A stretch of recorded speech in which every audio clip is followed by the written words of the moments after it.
Méditation sur Matthieu 14. Il lui dit, viens. Pierre descendit de la barque, marcha sur l'eau pour aller vers Jésus. Mais voyant le vent, il eut peur, et comme il commençait à couler, il s'écria, Seigneur, sauve-moi. Contexte historique et présupposition d'Hérode Antipas. Hérode Antipas, tétrarque de Galilée, avait fait décapiter Jean le Baptiste. Entendant depuis 12 ans les rumeurs sur Jésus, il crut que Jésus était la réincarnation de Jean le Baptiste martyr. La fuite de Jésus est la composition pour la compassion pour la foule.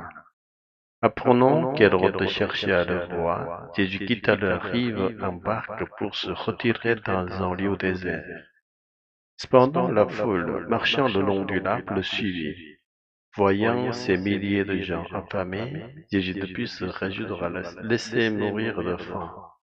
Il guérit les malades parmi eux, puis accomplit le miracle des 5 pains et des 2 poissons, assasiant environ 5000 hommes sans compter femmes et enfants. Le retrait à la montagne et à la tempête. Après ce don de vie, Jésus voulut disperser la foule. Il envoya ses disciples en barque et monta seul sur la montagne pour prier.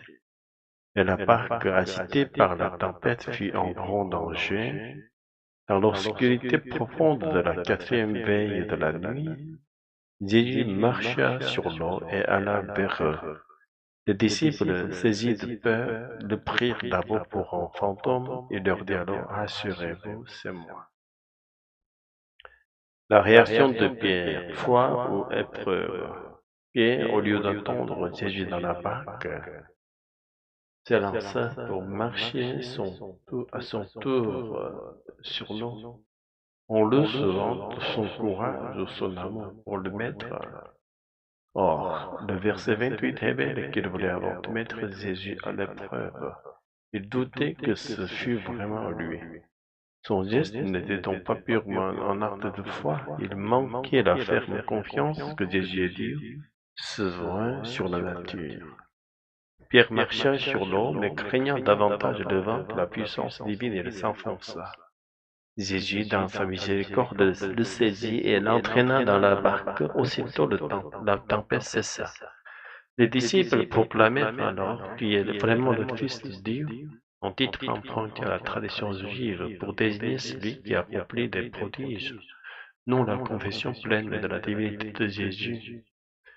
Les 2 miracles comme témoignage de la double nature du Christ, ces 2 prodiges accomplis le même jour manifestent que Jésus n'est pas un simple homme, mais le Logos divin. Le miracle des 5 pains révèle sa compassion pour l'humanité, la marche sur l'eau montre son autorité sur la création. Cependant, ces signes ne sont pas destinés à nous distraire des réalités éternelles. Ils préfigurent le grand signe pascal, la mort sur la croix, la résurrection corporelle et l'ascension, du miracle matériel à la vie éternelle. Lorsqu'on croit en Jésus comme Dieu, on peut vivre des participations au miracle. La multiplication des pains est moins un signe de sa divinité qu'une image de sa miséricorde. La marche sur l'eau n'est pas un simple spectacle, mais un sauvetage des siens. Cependant, notre plus grand désir doit être le salut éternel. Jésus a promis par la croix la résurrection et l'ascension l'accès à la vie divine. À travers l'Esprit Saint, nous goûtons dès aujourd'hui cette communion avec le Christ ressuscité bien parfaite. Seigneur, donne-nous la foi pour marcher vers toi avec assurance, même au-dessus des tempêtes de ce monde. Et fais-nous désirer avant tout la vie éternelle que tu as gagnée par ta mort et ta résurrection.